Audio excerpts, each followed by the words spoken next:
वो घर जो मिला वो retired sub inspector Jharkhand police से एसआई जलालुद्दीन जी का था।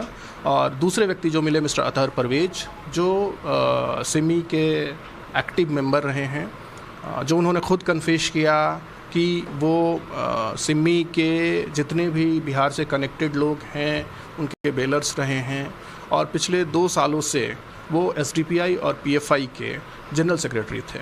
तो यहाँ पर उनके हिसाब से पिछले 2 महीनों से वो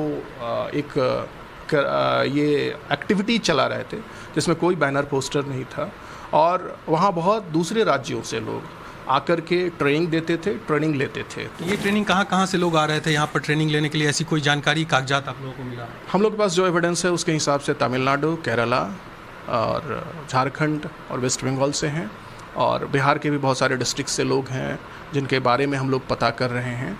और ये लोग मार्शल आर्ट और रेडिकलाइजेशन की ट्रेनिंग दे रहे थे और मार्शल आर्ट के नाम पर अस्त्र शस्त्र की भी ये लोग ट्रेनिंग दे रहे थे, जैसा उन्होंने खुद स्वीकारा है।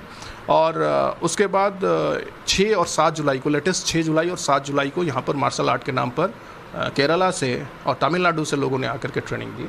और उसके बाद इनका ये स्प्लिट हो गए। मकसद क्या था? रेडिकलाइजेशन ही मकसद हो सकता है। हमारा इन्वेस्टिगेशन उस पर ऑन है। और उसके बाद जो भी इसके ट्रेंड लोग हैं या जो भी रेडिकलाइज्ड करने वाले लोग हैं, वैमनस्य फैलाने वाले लोग हैं, फाइनेंसर हैं, आश्रयदाता हैं, सिंपथाइजर हैं, साक्ष्यों के आधार पर उनको हम तहकीकात कर रहे हैं और साक्ष्यों के आधार पर कानून की परिधि में लाएं। प्रधानमंत्री मोदी का कार्यक्रम था यहाँ पर, उससे एक दिन पहले इस तरह की घटना होती है और इतना बड़ा जो खुलासा है वो होता है। क्या तार जुड़ा हुआ है प्रधानमंत्री के दौरे से भी इसका?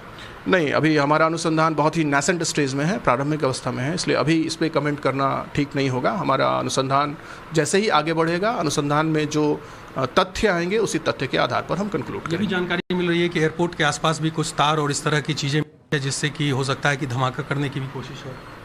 हम लोग सारे जो साक्ष्य हैं उन साक्ष्यों को विवेचना कर रहे हैं। तो इसमें जो फंडिंग की बात हो रही थी कि दूसरे राज्यों से, दूसरे देशों से यहाँ तक फंडिंग होती थी, क्या कुछ है फंडिंग को लेकर? क्या कुछ जानकारी? फंडिंग में जो फिनेंशियल ट्रेल्स मिले हैं वो दूसरे राज्यों से और एक पर्टिकुलर बैंक से ही दिख रहा है। तो उस बैंक में हमारे पदाधिकारी काम कर रहे हैं और हम लोग उस फाइनेंशियल ट्रेल का जो सोर्स पॉइंट है उस सोर्स पॉइंट तक जाएंगे, उसके बाद ही हम लोग इस पर कुछ फाइनल कमेंट करेंगे।